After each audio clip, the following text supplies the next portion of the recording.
प्रचार में इतना खर्चा होता होगा तो सोच के देखिए, इस पूरे झारखंड राज्य में अगर मुख्यमंत्री का कोई कार्यक्रम होता है तो सोचिए कितना खर्चा होता है। आप कहते हैं कि पारा का समस्या का समाधान नहीं है, आप कहते हैं पोषण सखी की समस्या का समाधान नहीं है, आप कहते हैं कि स्वयं सेवकों की समस्या का समाधान नहीं है, आप कहते हैं होमगार्ड की समस्या का समाधान नहीं है। अरे भाई, हर समस्या का समाधान इसी झारखंड की तिजोरी में है, उसे जनता के लिए खाली करने का आपका चेष्टा होना चाहिए।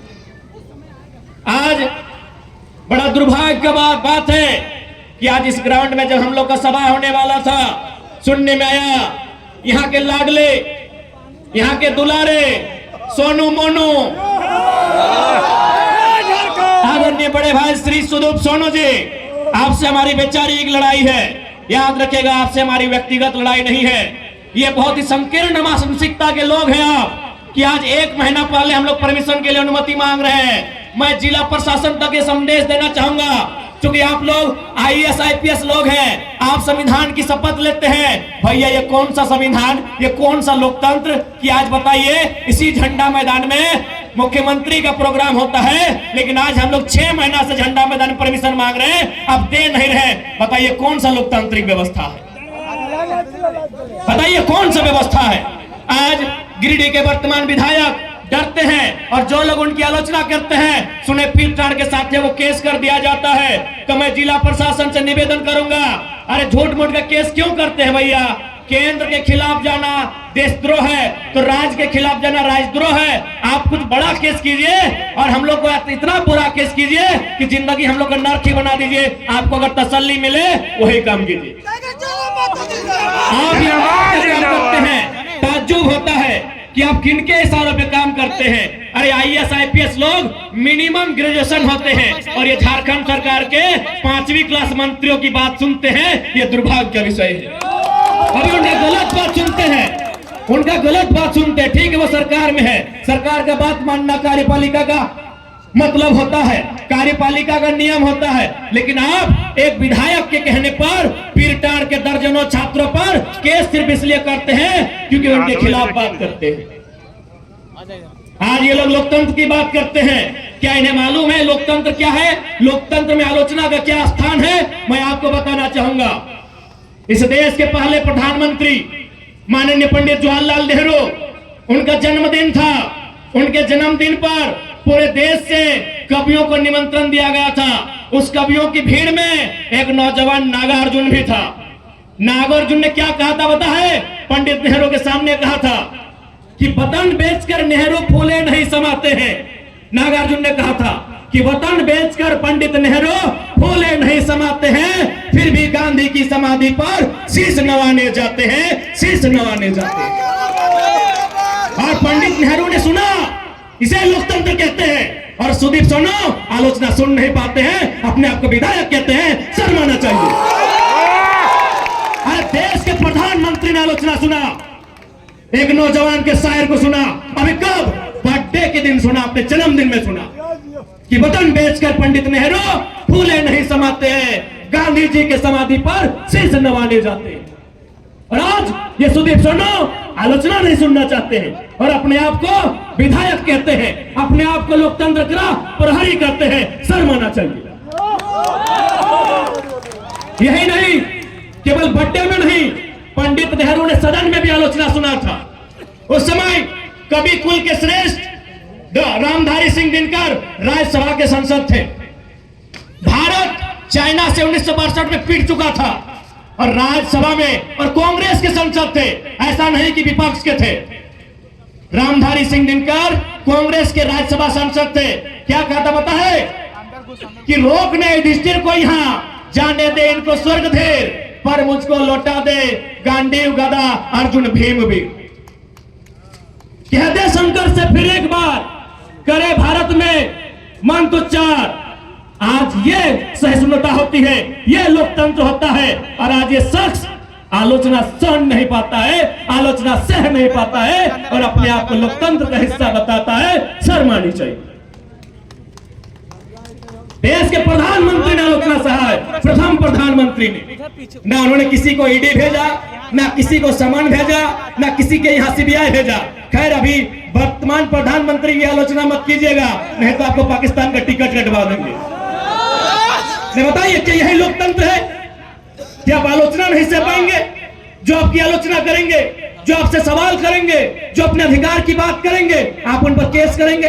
तो मैं जिला प्रशासन से निवेदन करूंगा कि छोटा मोटा मत केस कीजिएगा, क्योंकि सोदीप सोनो भले मुख्यमंत्री कोई और है, इस सुपर सीएम है, सीधे हम लोग पे राजद्रोह का केस कीजिएगा, उम्र कैद का सजा दीजिएगा।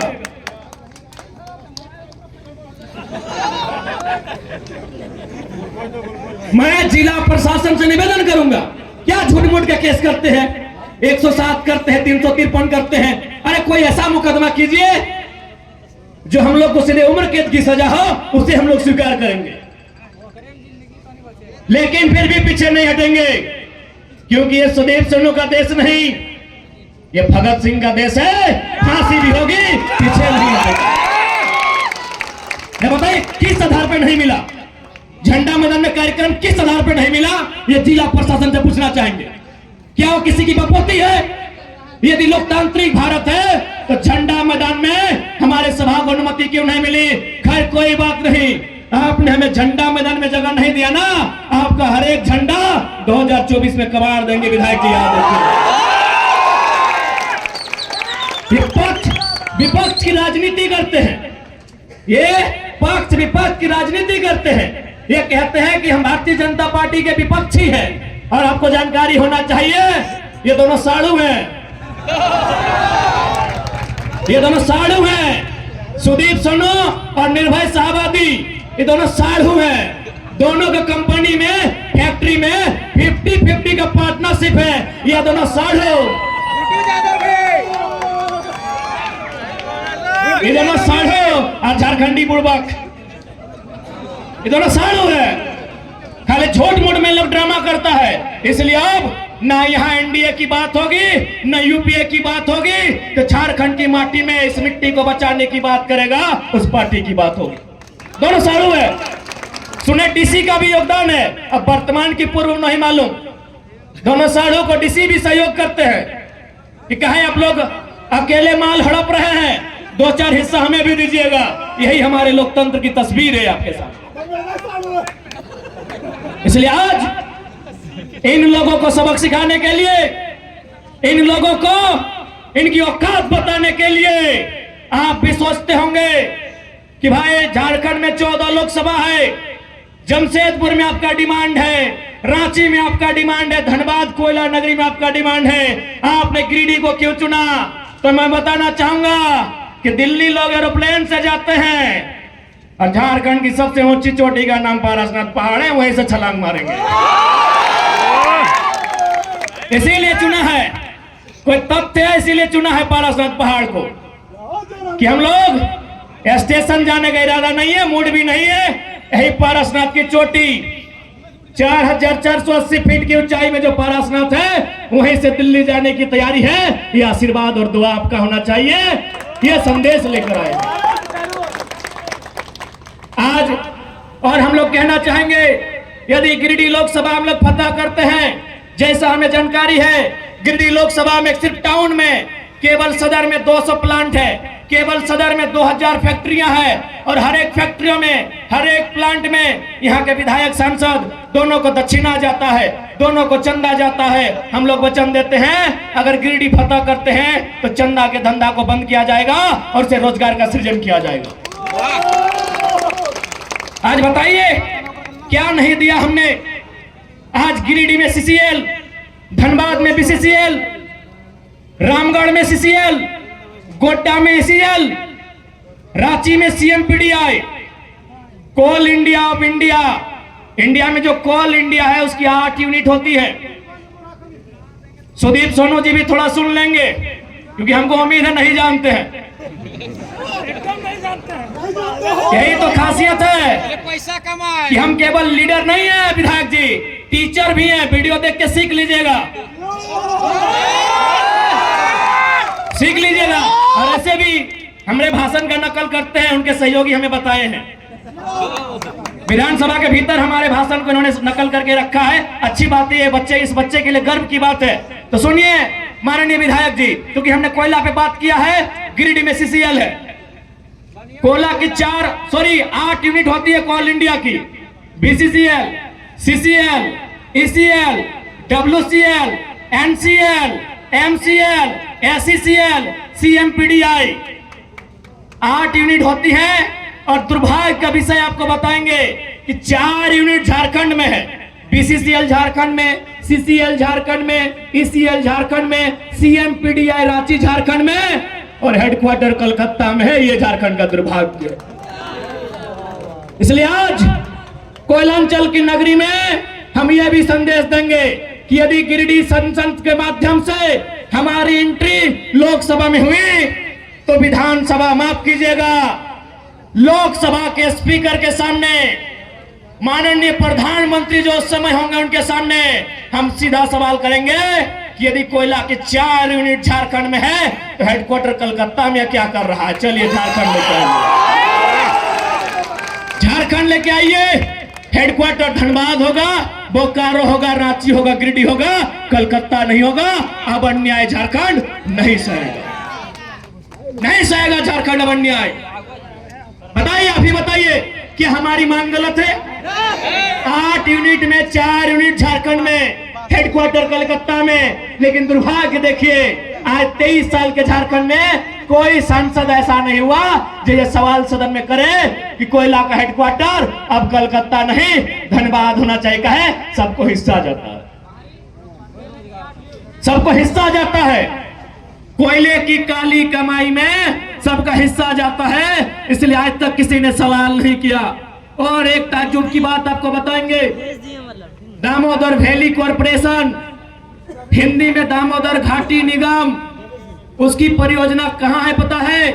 धनबाद नदी में दामोदर के किनारे, बोकारो में दामोदर नदी के किनारे, रामगढ़ में दामोदर नदी के किनारे, हजारीबाग, चतरा, लातेहार में दामोदर नदी के किनारे। हेडक्वार्टर कलकत्ता में है। ये सवाल संसद में होगा। कितना अन्याय हुआ है झारखंड के साथ। यदि हम उस दास्ता को कहने लगे तो ये सूर्यास्त हो के उदय होगा, अस्त होगा, फिर उदय होगा, लेकिन हमारी दास्ता कम नहीं होगी। आज इतना जुल्म केवल और केवल झारखंड में हुआ है। इसीलिए किसी ने कहा कि हमार पानी हमार पसीना, कि हमार पानी हमार पसीना, और बिजली जले तो शेख हसीना। हमें एक बात कहेंगे, हमें बांग्लादेश की प्रधानमंत्री शेख हसीना से आपत्ति है, बाकी हमारे फरजान भाई हैं, इनकी भी फुआ शेख फातिमा है, उन बिजली चलाए, हमें आपत्ति नहीं है। हाँ, हम कहना चाहेंगे हमारे फरजान भाई हैं, आधे शेख साहिद भी आए हैं, सानिया बहन भी आई है, और रिजवान दौलेडी है, और हमारे रोकी शेख भी है। तो उनकी भी फुफी जान का नाम शेख फातिमा है, वो बिजली जलाए, हमें आपत्ति नहीं है। हमें ये आपत्ति है कि पानी हमारा पसीना हमारा, बांग्लादेश की प्रधानमंत्री क्यों जलाएगी? ये बात की आपत्ति है। बाकी हमारे फरजान भाई हैं, इनकी भी फुफी जान का नाम शेख फातिमा है, वो जलाए, हमें कोई आपत्ति नहीं है। ये तकलीफ की बात है, ये तकलीफ की बात है कि झारखंड के साथ इतना दुराचार होता है। इसलिए आज उन दुराचार को रोकने के लिए, झारखंड में सदाचार को बहाल करने के लिए, कदाचार को मिटाने के लिए आज झारखंड के जनमानस को, झारखंड की युवा पीढ़ी को, राजनीतिक महत्व को, राजनीतिक समझ को आपके अंदर एक चेतना बनाकर जागृत करना होगा। क्योंकि राजनीति से ही देश चलता है, राजनीति से ही राज्य चलता है। राजनीति से दूर भाग के आप विकास उन्नति की बात नहीं कर सकते। आज बताइए, अन्याय ही है। इसी बिहार प्रदेश में एक विधेयक आता है, उस विधेयक का नाम होता है 75% आरक्षण। माननीय राज्यपाल बिहार के उसे स्वीकार कर लेते हैं। इसी झारखंड में और एक विधेयक आता है, सेम टू सेम। वहां 75 था, यहां 77 था। राज्यपाल वहां स्वीकार करते हैं, झारखंड में अस्वीकार करते हैं। ये झारखंड की तस्वीर है। झारखंड में राज्यपाल भी देखिए क्या काम कर रहे हैं। राज्यपाल भी देखिए किस कदर बायस्ड होकर काम कर रहे हैं। राज्यपाल जो एक महामहिम का उत्तराधिकारी कहा जाता है, राष्ट्रपति महोदया का उत्तराधिकारी राज्यपाल को कहा जाता है। आज बताइए वे भी क्या काम कर रहे हैं? यही बिहार में स्वीकार और झारखंड में दरकिनार। ये झारखंड की राजनीति है, बताइए आप। इसलिए आज इस बात को समझना होगा, बिहार में क्यों पारित हुआ पता है? बिहार में 243 विधायक बैठते हैं, 243 के 243 कट्टर बिहारी हैं। बहुत खुशी की बात है, क्योंकि ये लड़ाई झारखंडी बिहारी, झारखंडी बंगाली की नहीं है।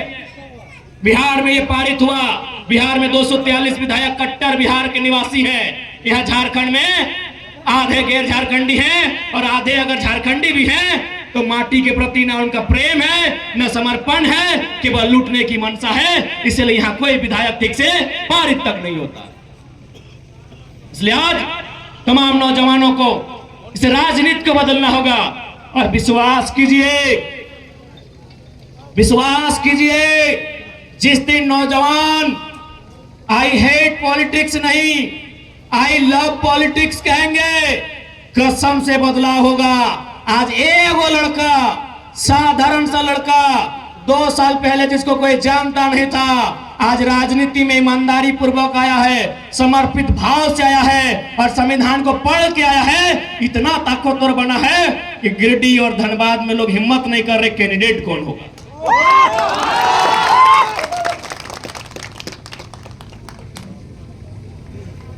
आज हिम्मत नहीं कर पा रहे हैं गिरिडीह और धनबाद का कैंडिडेट कौन होगा।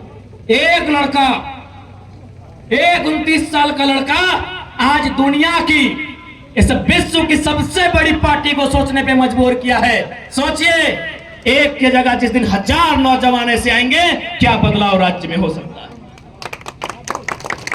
सोच के देखिए, एक लड़का, एक आवाज, एक दहाड़, और दिल्ली आज डगमग है। आज माननीय अमर कुमार बावरी भारतीय जनता पार्टी से विपक्ष का नेता है, इसमें उनकी काबिलियत नहीं है महोदय, क्योंकि वो जेबीएम से विधायक थे, दल बदलू हैं, लेकिन फिर भी भारतीय जनता पार्टी में सम्मान मिला, क्योंकि आंदोलन हो रहा था बोकारो में और आंदोलन टाइगर जयराम महतो कर रहा था। यही मांडू के विधायक माननीय श्री जयप्रकाश भाई पटेल आज विपक्ष के सचेतक बने हैं, ये भी दल बदलू है, झारखंड मुक्ति मोर्चा से बीजेपी में गए हैं। ये सम्मान उनकी योग्यता पे नहीं मिला है। देखा कि कौन लड़का है, नारे एकरे घरवा के लग रहे जात भयात लगो, चलिए एगो ऊपर उठाइए, एगो को ऊपर उठाइए, अगला को दबाना है। तो ये 2 साल का रिपोर्ट कार्ड है आपके सामने। एक महोदय गए रामगढ़ से सांसद राज्यसभा, बुढ़ारी उम्र में गए हैं। क्यों? क्योंकि बिहार के माननीय नीतीश कुमार ने भी देखा कि आंदोलन करने वाले लोग कौन हैं, राज्यसभा भेजने का था।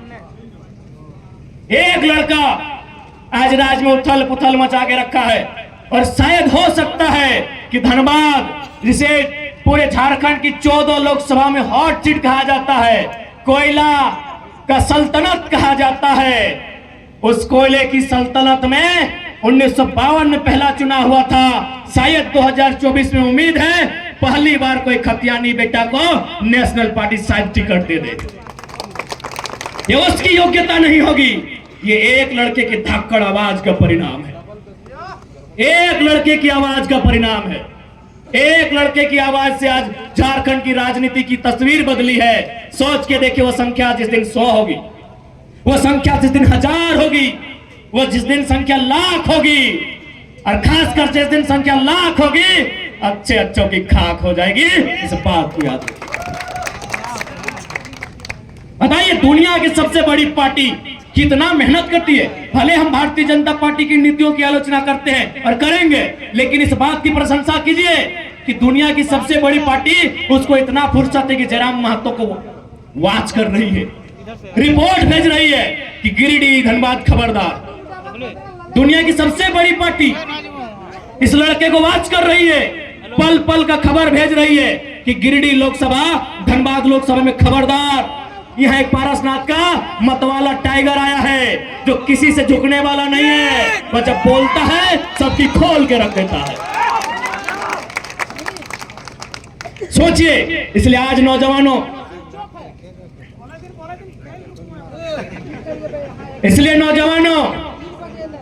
मैं आपसे आग्रह करूंगा, राजनीति को समझिए।